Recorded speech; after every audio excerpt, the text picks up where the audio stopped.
So, why the Soviet Union lost? Why are you mumbling? Sorry, can you do it a bit louder, please? Project your voice. Yes.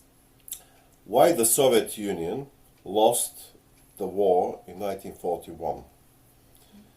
I've done the experiment asking this question to random passers-by on Buchanan Street, and the usual answers are, well, of course, the German army was superior, the Soviet Union was not well armed, and Stalin decapitated the army, and the German generals were these geniuses, and stuff like this.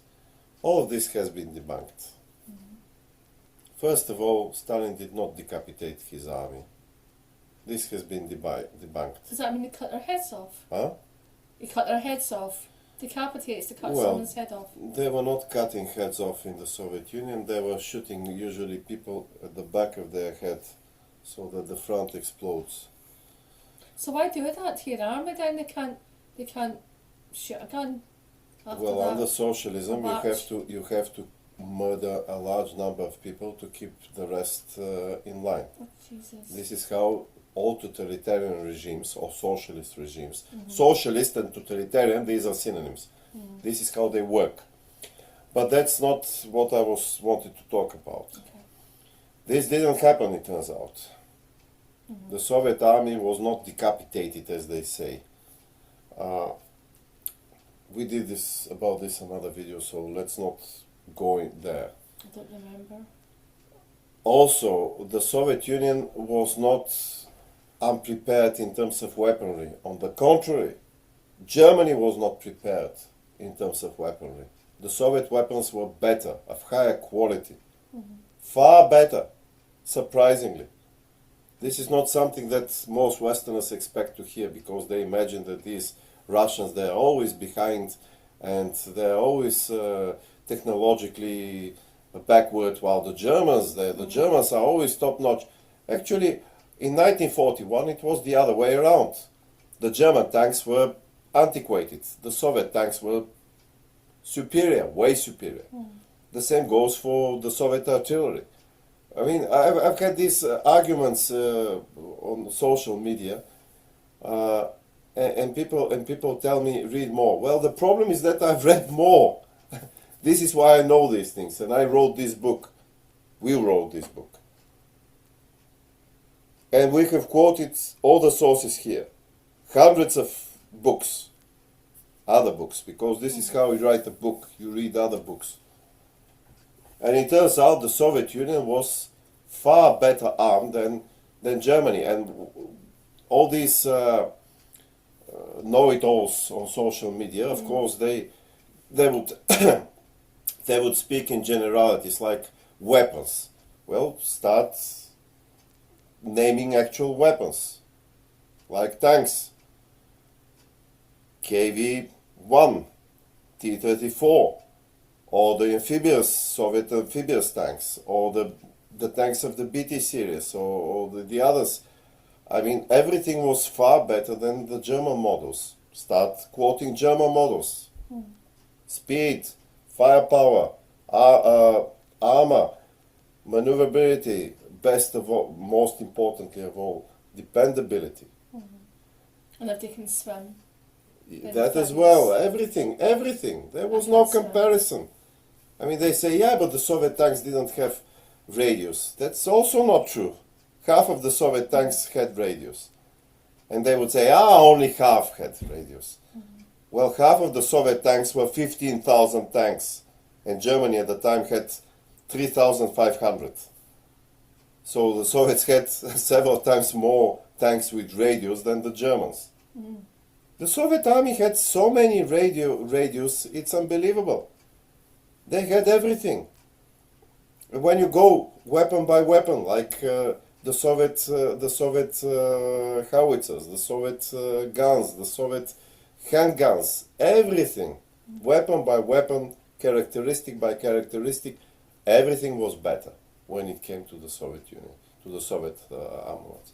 So, why Hitler reached Moscow in 1941 instead of Stalin reaching Berlin in 1941? It was not weaponry. And it was no decapitation. So what was it? Superior tactics.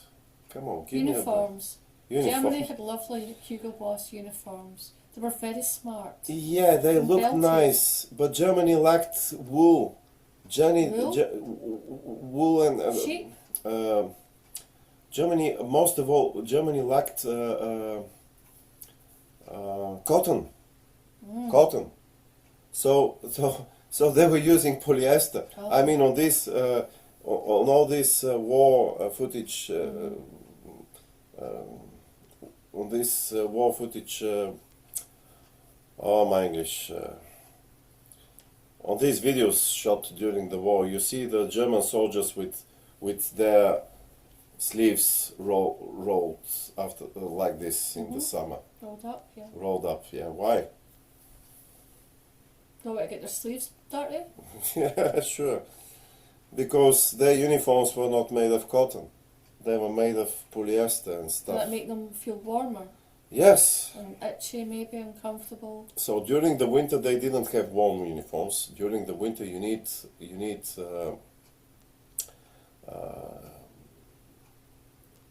leather. Mm. You need sheepskin, stuff like this. They didn't have it. And during the summer you need cotton. Mm-hmm.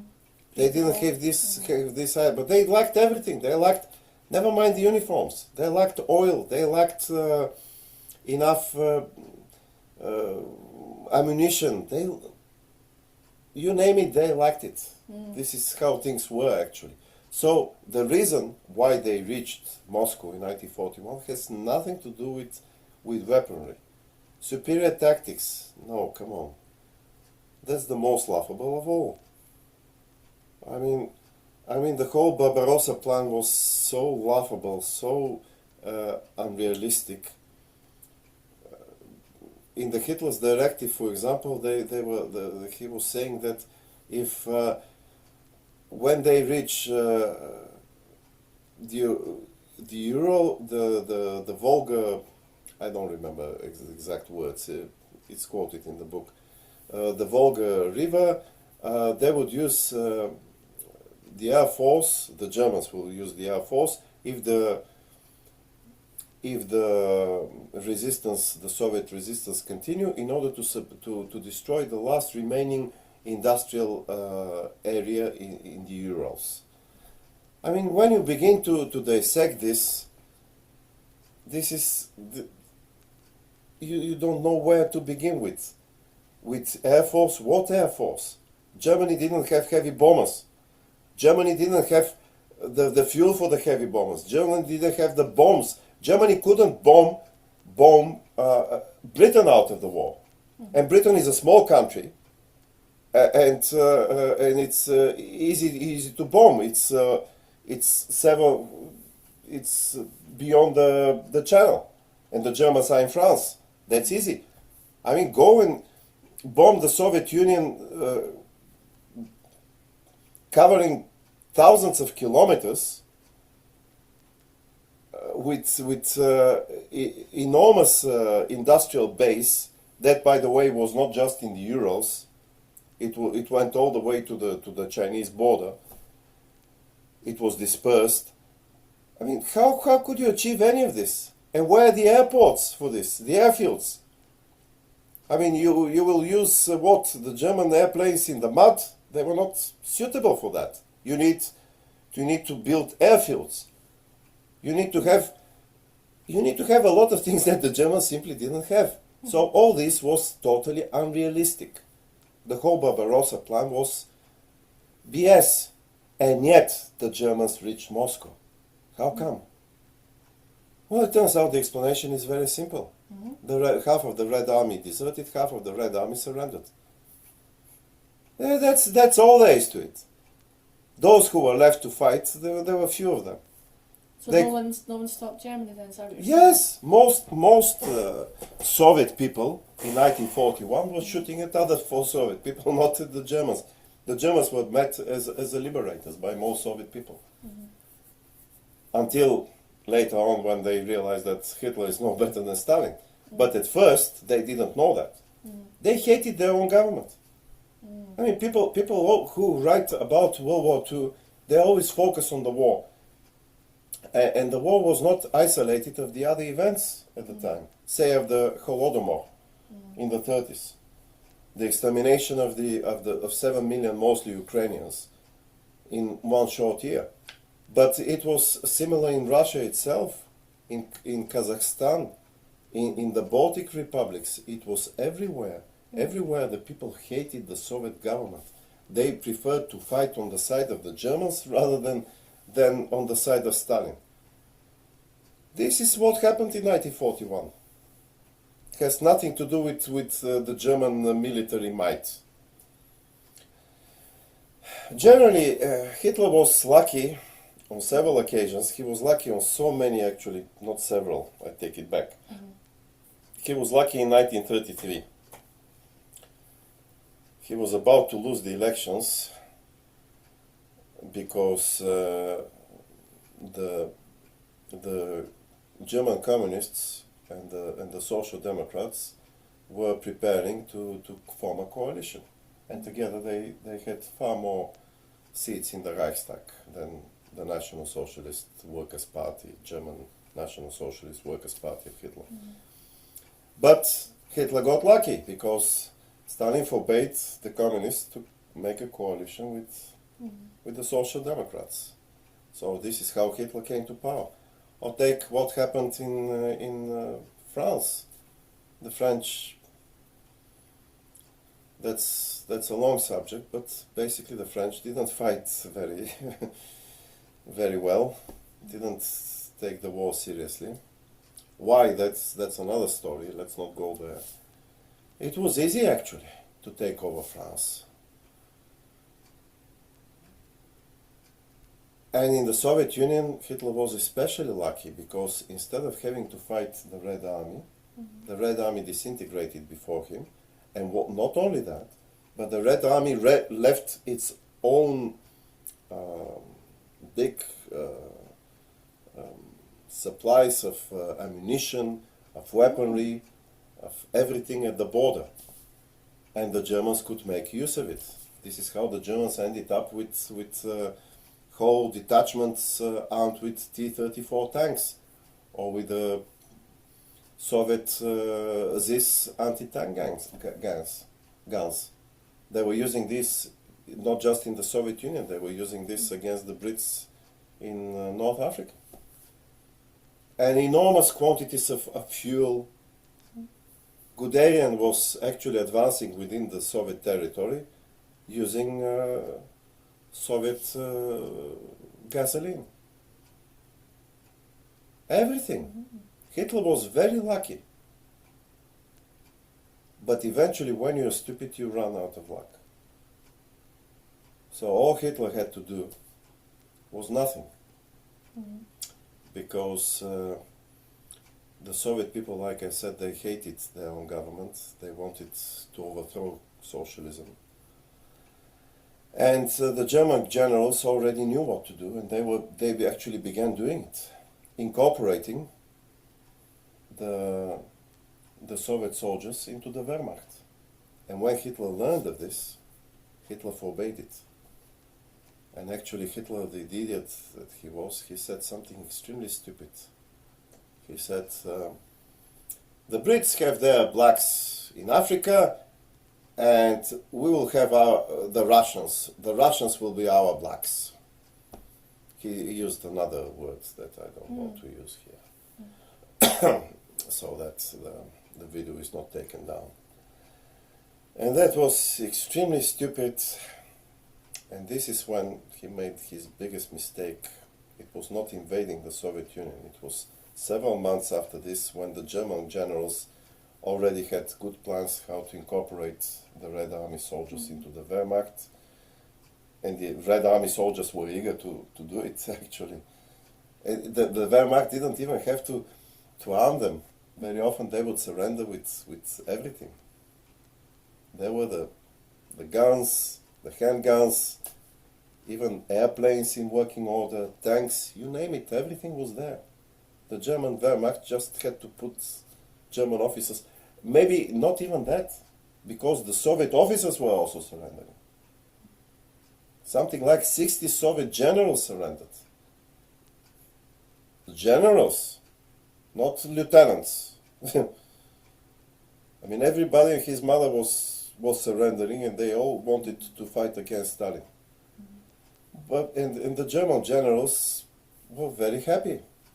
There were patches of the Soviet Union, like the Locket Republic, where the Russians have established law and order of their own, and they have chased out the communists. So the Germans didn't have to do anything. And if it was not for Hitler, for this idiot, the Germans would have won the war then and there. And then, several years later, they tried to create a Russian force, the Vlasov's army, all that. It was too little, too late. The war was lost by this time. And of course, the Germans behaved in such an appalling way in the Soviet Union that very, very soon the local population was alienated. The Soviet soldiers who surrendered, they were needlessly starved to death in German POW camps. They were treated extremely harshly, brutally, for no reason by the Germans. I mean, some of these stories are really horrible. For example, there were Soviet soldiers who were trying to go to have a sip of water in the nearby puddle, and the Germans would shoot them. Why? You could have had these people in your army fighting for you. But Hitler was a moron. And this is how Stalin survived. This is one of the reasons. But I've been ranting for too long already. Yep. Was this interesting? Yeah, it was actually. It was. Especially about Hugo Boss. Hugo Boss. The nice uniforms. This is belted. all the stuff people are interested in when it comes to World War II. Eva Braun, how many balls Hitler had, and how many? I don't know, I don't care. None of this Oh. matters. None of this matters. Just like when we talk about Churchill, how brilliant Churchill was with words, and How many double chins he had? how many drinks he had per day. None of this is actually relevant. Well, it's kind of interesting. Well, it's interesting for the red top, what was the expression? Red Tabloid newspapers? Yes, Yeah. this sort of interesting. But none of this is important. The important thing, for example, when it comes to Churchill, is that he kept Britain in the war. He ensured that the British Empire is bankrupted, that the Soviet Union spared blood and treasure at the expense of the British people. The British people wasted blood and treasure so that the Soviet Union may save blood and treasure. That's Churchill. That's the political career of Churchill in a nutshell. The rest is noise. And about the National Socialists, Hitler, Eva Braun, all this, was Hitler a junkie? Well, that's actually kind of relevant because it explains some of the stupidity. He was a junkie, by the way. But they all were. I mean, the use of drugs in the Third Reich was widespread. Everybody, from the soldier to the Reich Marshal, they were all on drugs. Even some of the concentration camp inmates were drugged for some experiments. Oh. So this is kind of relevant, but the rest is not. And unfortunately, Hollywood has a lot to answer here because Hollywood is always interested in. First of all, Hollywood doesn't portray the things as they were. They're not interested in this. They're interested in making money, obviously. But also because Hollywood is interested in stuff that is not important.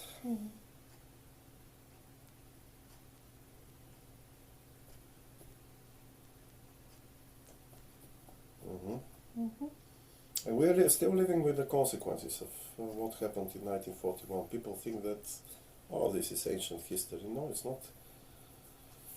The consequences are still here because what happened in 1941 determined the outcome of the war, the division of the world in two camps, the Cold War, and even today what's going on in Ukraine and the nuclear weapons and everything.